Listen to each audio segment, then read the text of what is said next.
What's up, guys? I was thinking that we're on the third vlog here, and I haven't really, I guess, talked about who I am or introduced myself at all. So I thought this was a good time to do so. My name is Rob D'Antonio.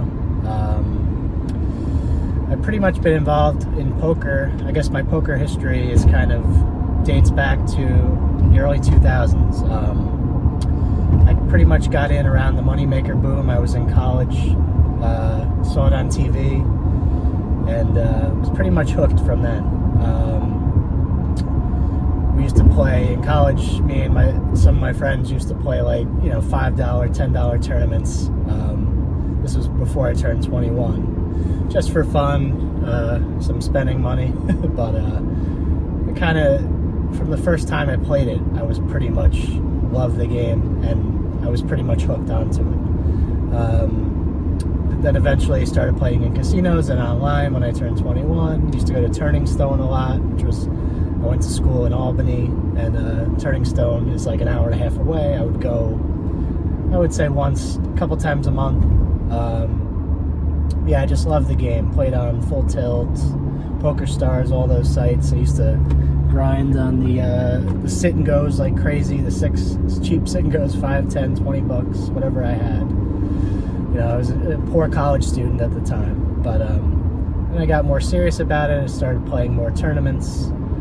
I don't think I was that good at first. I probably thought I was good, but I think I've gotten a lot better, over the years. Mainly play tournaments, No Limit Hold'em, and mixed games. Playing some local mixed games like 08 High Low, Omaha High Low. Yeah, I'm just mainly a tournament player. I kind of figured out at some point that tournaments are more my strength, I think, than cash games are. I don't know if I have enough gamble for the cash games, or maybe I just run poorly. Or maybe probably more of a combination of the two. So, lately,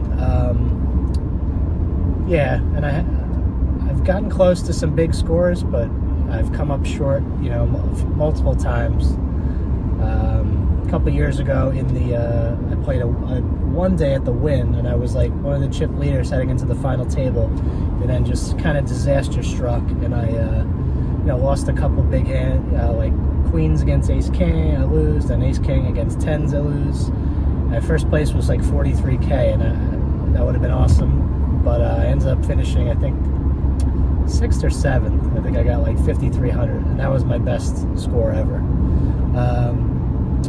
I was just in Vegas, had a nice score in a daily deep stack. I won 4,000. First place was 23K. I took 6th out of about 300. I think it was a $400 daily deep stack.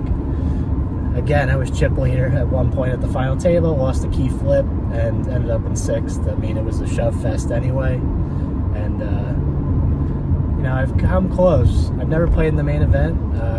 I've tried so many times to get seats. I've come close again.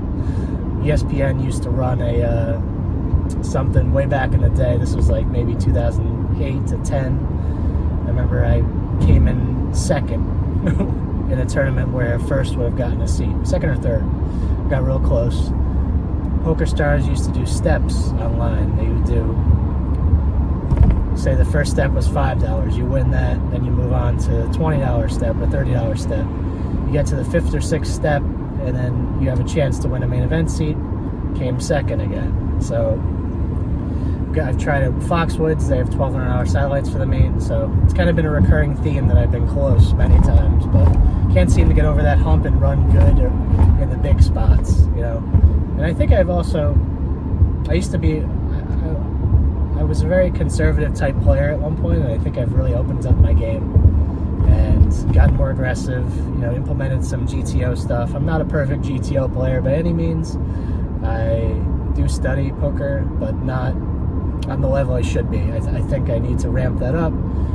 I should get a GTO Wizard subscription. I'm looking to do that soon. I belong to pokercoaching.com, Jonathan Little's site, which helps a lot. It's got a lot of great quizzes on there and seminars and stuff, which I've been, using and implementing in my game. Matt Affleck also on there. He's great. Him and there's some other guys too that are awesome on there. Jaffe, I think is his name. No, not Jaffe. Yeah, maybe Jaffe. Yeah, so I think I've definitely improved, but there's always room for more improvement. And yeah, I think I'm going to be also I'm trying to play more. Like, ideally I want to be a full-time player at some point, but I'm getting there. Like, the circuit schedule just came out, and I've been already circling some dates. I want to hit Cherokee, the WSOP circuit schedule. I want to get back to Pompano Beach. I'm going to Alaska in August, and I think it's Grayton Casino in Northern California has a series going on right after I get back from Alaska. So get back to Seattle from the Alaska cruise, and I'm probably going to fly right to the Gradman, because it pretty much goes right into their circuit. So yeah, might hit Aruba too. The international schedule hasn't come out yet for WSOP. And I was thinking that I should probably quickly add that with the content creation part of this, I'm kind of someone that's always like looking for like a creative outlet. I'm a writer, a journalist, photographer, so I've always, needed that outlet, I think. And I'm someone that likes to be behind the scenes more than in front of the camera. As you can probably tell that I'm a little, I guess, uncomfortable in front of the camera. I've always kind of been a little, shy, but kind of broke out of my shell over the years, but still a little reserved. But I think that, being in front of the camera is also, it's almost like therapy, I guess, kind of, talking through the hands and kind of letting out some frustration isn't the worst thing. So yeah, I guess I kind of wanted to explain kind of where I'm coming from with that, and the fact that I'm like a journalist / photographer as well. So kind of makes this a little easier, I think. I've done some video stuff, like video interviews and stuff like that before, but obviously I'm behind the camera instead of in front of it. But and there's different things I might incorporate into the vlogs. Maybe do some of my own interviews would be cool, I was thinking. Maybe with some pros or with other people that are playing in the same tournament as me, stuff like that, on breaks. So yeah, so I just wanted to kind of put that out there. I just wanted to give like a quick background on my poker journey, I guess you could call it. But I'm sure I'll give more background as we go. But I thought this would be a good basis, just to tell you guys who I am a little bit.